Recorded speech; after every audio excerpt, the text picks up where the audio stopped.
But అదే pneumatic type convert చేయడం కానీ సినిమాని. న్యూమాటిక్ కానీ మీ టెక్నికల్గా ఈ రోజున తర్వాత దూరదర్శన్ 8 అని వచ్చింది, దూరదర్శన్ 8, DD 8. అవును సార్. అది ఫస్ట్ తెలుగు శాటిలైట్ ఛానల్. దాంట్లో 2 hours ప్రోగ్రామింగ్ తీసుకున్నాం.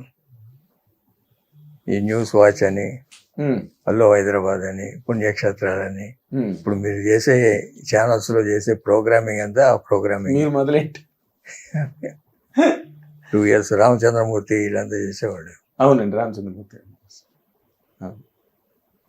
తర్వాత కృష్ణ గారు అదే తెలుగు వేరులు ఎవరా 300 సినిమా, ఇవన్నీ టువర్డ్స్ అంటే క్లోజర్ ఆఫ్ హిస్ కెరీర్, అంటే ఆఖరి వరకు ఆయన యాక్ట్ చేస్తూనే ఉన్నారు. కానీ బట్ ఆ భారీ ఎత్తు చిత్రాలు కానీ, లేకపోతే కృష్ణ గారు ఒక నెంబర్ 1 సినిమా వచ్చిన కృష్ణారెడ్డి గారి డైరెక్షన్లో, లేకపోతే అమ్మ దొంగ, మంచి మంచి సినిమాలు వచ్చినాయి.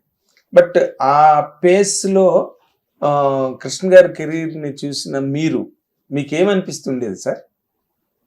అంటే మనం ఇంకా పెద్ద సినిమాలు చేయగలమా కృష్ణ గారితో, లేకపోతే ఇది నెక్స్ట్ దీన్ని బ్యాట్ని ఎవరు క్యారీ చేస్తారు అని అన్నప్పుడు మీకేమనిపిస్తుండే సార్?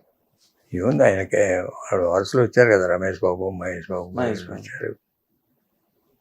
ఆయన అంటే ఏజ్ కూడా ఉంటుంది కదా, ఒక ఏజ్ వచ్చినాక ఇప్పుడు మా సింహాసనం, మా 3 కొడుకులు, కొడుకు దిద్దరు కాకుండా ఈనాడు అని, ప్రజారాజ్యం అని చాలా సక్సెస్లు ఉన్నాయి తర్వాత కూడా. అవన్నీ అయిన తర్వాత హిందీకి ఎక్కువ కాన్సన్ట్రేషన్ హిందీలో చేసాం. హిందీ 30 pictures చేశాను హిందీ. 30 సినిమాలు చేశాను. అన్ని చాలా జూబ్లీస్ ఉన్నాయి వాటిల్లో. అవును, ఇప్పటికీ బాంబేలో పద్మాలకే పేరు ఉంది సౌత్ కంపెనీలో.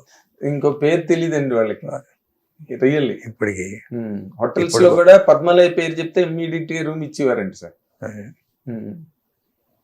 అట్లా అది డిఫరెంట్ షేడ్. తర్వాత మేము టెలివిజన్ వచ్చాము, టెలివిజన్ సాఫ్ట్వేర్ చాలా చేసాం, గ్రాఫిక్స్ చేసాం, విజువల్ ఎఫెక్ట్స్. ఇది హాలీవుడ్ సినిమాలకి వర్క్ ఇక్కడ చేసాం హైదరాబాద్లో, లార్డ్ ఆఫ్ ద రింగ్స్ ఇట్లాంటి వాటి అన్నిటికీ. ఓ, లార్డ్ ఆఫ్ ద రింగ్స్ అవన్నీ మీరు చేసినారు సార్? ఓకే.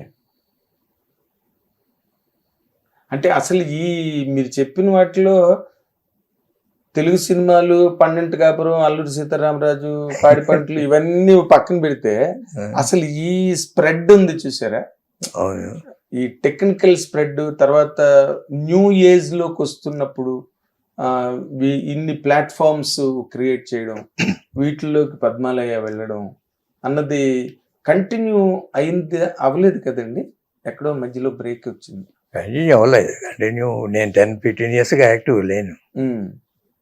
ఎందుకు లేరు సార్? స్ట్రైట్ కృష్ణ గారు యాక్టింగ్ తగ్గిస్తారు.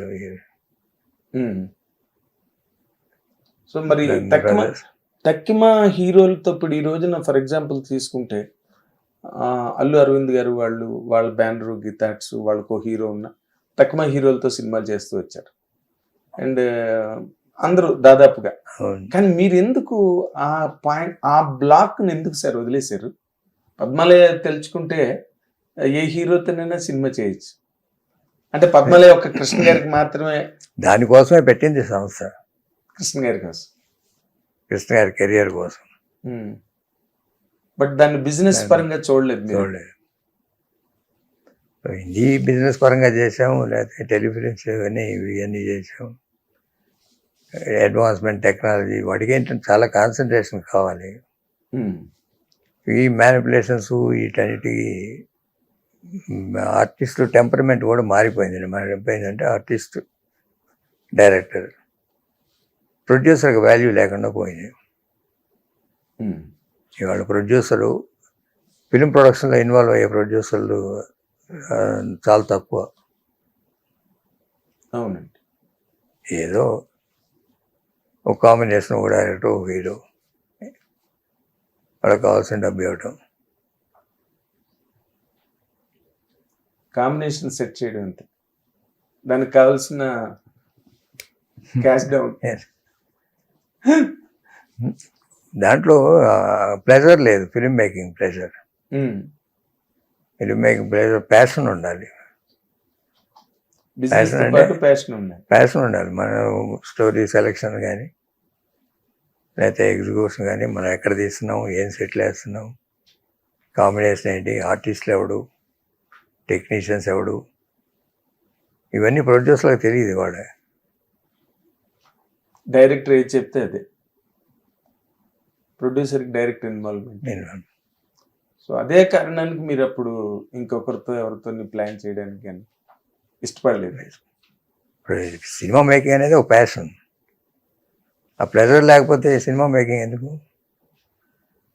Correct correct. పైగా ఇప్పుడు ఎర్నింగ్ లాస్ అనేది ఏ వ్యాపారంలో అయినా ఉంటుంది. ఉంటాయండి అసెట్స్ అండ్ లైబిలిటీస్ అన్ని చోట్ల. మామూలు జనరల్ లైఫ్లోనే ఉంటాయి అసెట్స్ అండ్ లైబిలిటీస్. పైగా అంత పెద్ద ఎస్టాబ్లిష్మెంట్ పద్మలయ అంటే ఇన్ జనరల్గా మీరు అన్నట్టుగా ఆ టైంలో అంటే కృష్ణ గారు ఆల్మోస్ట్ అయింది, ఆ కెరీర్ ఒక స్టాండ్ స్టిల్కి వస్తుంది. మహేష్ బాబు మళ్ళీ హీరోగా ఇంట్రడ్యూస్ అయ్యి రాజ్ కుమారుడు, వైజయంతి మూవీస్, రాఘవేంద్ర గారు, అశ్విని దత్ గారు కాంబినేషన్.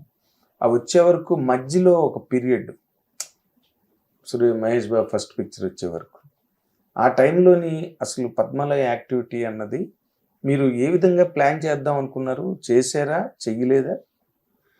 అదే కదా, టెలివిజన్ షిఫ్ట్ అయ్యాను. టెలివిజన్ గ్రాఫిక్స్ అని గ్యాప్లో ఆ పీరియడ్. మహేష్ బాబు ఎస్టాబ్లిష్ అయిపోయి పెద్ద హీరో అయిపోయినాక ఇక ఆ కంపెనీ రన్ అవుతుంటుంది, చేస్తున్నాను, నేను ఇన్వాల్వ్ అవ్వాలి. Okay okay. ఇప్పటికీ హిందీలో సీరియల్స్ అవి చేస్తూనే ఉంటాను. అవునా? ఓకే. అది రన్ అవుతూనే అది రన్ అవుతుంది హిందీలో. ఓ, ఇది న్యూస్ అండి. అంటే ఇప్పుడు అదే కృష్ణ గారు ఆయన మంచి యాక్టివ్గా ఉన్నప్పుడు బోల్డ్ టెక్నాలజీ తెచ్చారు. ఆయన కెరీర్ ఆగిన తర్వాత కూడా మళ్ళీ ఆయన కారణంగానే కొత్త టెక్నాలజీ వచ్చింది. మొత్తానికి ఏదైనా కృష్ణ గారు అన్నది ఒక ఏదో అవతార పురుషుడిలాగా ఆయన he has a reason to be born. అవన్నీ ఫుల్ఫిల్ చేశారు ఇండస్ట్రీకి.